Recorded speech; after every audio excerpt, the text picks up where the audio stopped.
Estos presupuestos del Departamento de Presidencia y Relaciones Institucionales deberían de servir para fortalecer a nuestras entidades locales, deberían servir también para remarcar la necesaria cohesión y vertebración de una comunidad autónoma tan extensa como la nuestra. Debería servir también para garantizar, muy importante, garantizar la libertad, la independencia, el pluralismo y la autonomía de un servicio público como es la radio y la televisión.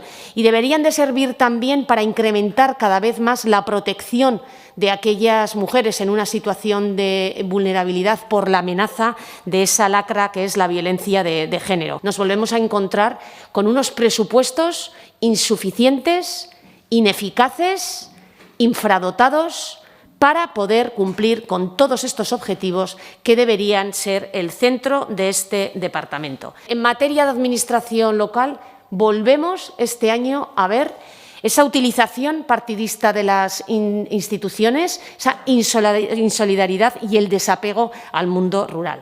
Ni un solo extra para las entidades locales. Ustedes han puesto la mano para recaudar de las entidades locales y no me extraña que sublime la importancia de estas instituciones porque, desde luego, a ustedes les han venido muy bien para tapar la insuficiencia y la falta de compromiso del Gobierno de Aragón con el mundo rural e incluso para tapar sus agujeros. Este es el único gobierno que con el FITE ha tenido la habilidad de mantener vigentes 4 FITES, el del 2018, el del 2019, el del 2020 y el del 2021. No me extraña que ustedes se pongan tan nerviosos cuando les hablamos de Teruel.